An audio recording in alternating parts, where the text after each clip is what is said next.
3, 2, Laura, you. Okay, how many of you have ever watched a TV show or a news report about a murder where they showed the evidence and the suspect and you knew that they were guilty? Okay. Well, today I'm going to tell you about the evidence against O.J. Simpson and why he is guilty. Okay, O.J. Simpson, he was a famous football player. He was an actor. He also golfed in his free time, and he also was a murderer. Nicole Brown Simpson was his ex-wife. They were married for many years. They had children together, and they got separated 3 months prior to her murder. The night she was murdered, she was hanging out with Ronald Goldman, and she was murdered by her throat being slit, so she was basically decapitated. And Ronald Goldman was killed and then tossed off to the side so that he wasn't put on display. And the only one put on display was Nicole in her front yard in California. The case, it happened on June 12th, 1994. And he murdered them because he couldn't control her anymore. This case is crazy in a lot of different ways. The fact that Nicole divorced him 3 months prior because he was very abusive set up some red flags. This was an act of passion because he couldn't control her, so he thought that she wasn't useful anymore. And then at the trial, he hired 3 of the highest paying lawyers in California at the time so that he wouldn't be convicted of murder because he was guilty. Because if you are not guilty, you would not have 3 of the high-paying lawyers in California at the time. He was also seen as perfect, so he could never murder anybody. And then at the trial, there was a leather glove that he left at the scene, where it was a golf-themed glove. So it was a tight-fitting glove, and it was soaked in both of their blood. And he knew that would not fit, and he had to wear a latex glove under his glove so that he wouldn't tamper with the evidence. And that made it also not fit, so he would go like this, and when he went like that, he knew it wasn't going to fit. So other parts of evidence, there was the Bronco, which had blood in it on the passenger side because he was riding passenger, he had someone else driving. On his shoes, he had size 12 shoes. They were very, very expensive dress shoes, and no person would loan someone those dress shoes, especially when you can afford them yourself.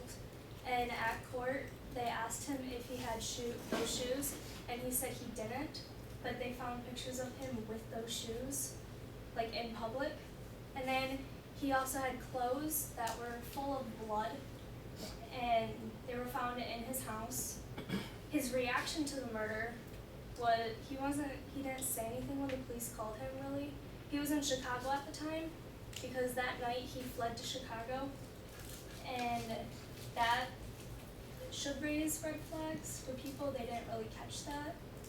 And he had a knife. They just recently found the knife, so they want to kind of convict him of that, but they really can't. And then his finger was cut by that knife that he used to cut Nicole Brown Simpson's throat with and stabbed Ronald Goldman. He cut his finger. There was a huge gash, and he blamed it on leaving his house too fast that he cut his hand, which is impossible if you think about it. And then his second story in court, which was way different, he said he dropped his glass when he got the phone call. And then blood was all over the scene. It was everywhere. And he had blood at the scene because he cut himself. So his blood matched because it matched 0.5% of the world's population. So that was a key thing, but his lawyers like to say that they planted the blood there so that he didn't actually do it. So his lawyers were just made the whole case against the police officers and not him. And then one of his attorneys said, if it doesn't fit, you must acquit. He was talking about the glove because he knew that the glove did not fit, and OJ also knew that the glove did not fit. So this was the big thing. Everyone started saying it. Also, the picture right there up top, he would beat her frequently, and that's one reason why she left the marriage, because she did not want to be beaten anymore. And then the picture right there is he had her out on display, and you can also see like bloody footprints leaving. And Ronald Goldman there's a gate right there next to her head, and he was off to the side. So he was like kind of tossed, like he didn't care what happened to Ronald Goldman. He was just in a bad place at a bad time.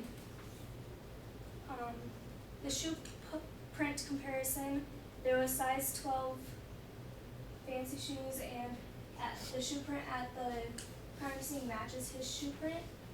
And then between 30 and 31 on that picture, there's blood on the passenger side.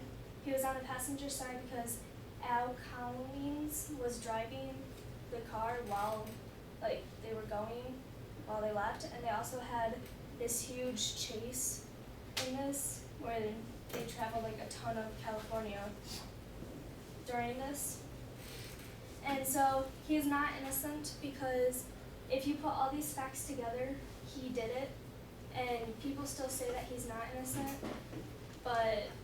that he's innocent, but you can tell that he's not, especially with the fact that he hired 3 lawyers that were the best of the best, and the fact that he departed to Chicago that night to get away from it, and he would not surrender when they asked him to 3 nights after.